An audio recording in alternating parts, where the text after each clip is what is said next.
Italy کے شہر گواستالا میں محفل عید میلاد النبی کا اہتمام کیا گیا۔ علماء کرام نے سیرت پر خصوصی روشنی ڈالی۔ محفل میں نعت خوانی کا بھی خصوصی اہتمام کیا گیا۔ ہمارے نمائندے تنویر ارشاد کی رپورٹ دیکھیے۔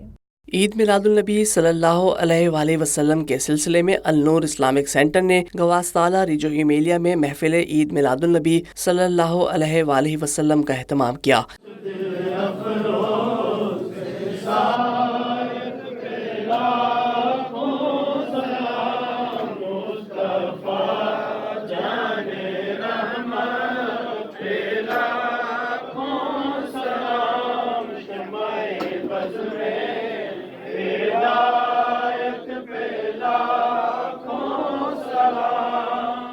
مقررین نے اپنے خطاب میں کہا کہ حضور اکرم صلی اللہ علیہ وآلہ وسلم کی تعلیمات ہمارے لیے مشعل راہ ہے۔ یورپ میں پروان چڑھنے والی نئی نسل کو سیرت النبی سے آگاہی بہت ضروری ہے۔ سانو ایک میسج یہ جانا جڑا کہ سانو ایک اتحاد کا مظاہرہ کرنا چاہیے اور اپنے دین اور اتنا کہ مضبوط کرنا چاہیے کہ سارے ایک پلیٹ فارم پہ اکٹھے ہو جائیں۔ محفل کے مہمان خصوصی قاری محمد عبد الرحمان جمائتی تھے۔ النور اسلامک سینٹر کے صدر چودھری یاسین لنگڑیال، قاری محمد یعقوب، محمد اجمل، محمد اشرف بٹ اور حافظ محمد طارق نے بھی محفل سے خطاب کیا۔ مقررین نے کہا کہ دنیا و آخرت میں کامیابی تعلیمات نبوی صلی اللہ علیہ وآلہ وسلم میں ہی ہے۔ محفل میلاد منانے کا مقصد دنیا کے افضل ترین محمد صلی اللہ علیہ وآلہ وسلم کا ذکر کرنا ہے اور ذکر محمد ہی افضل ترین ذکر ہے۔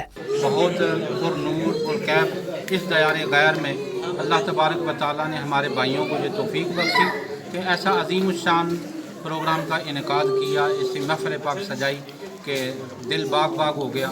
اللہ تبارک و تعالیٰ ہمیں کردار سے، عمل سے بہتر مسلمان بنائے اور اس دیار غیر میں اسلام کا صحیح معنوں میں نمائندہ بنائے۔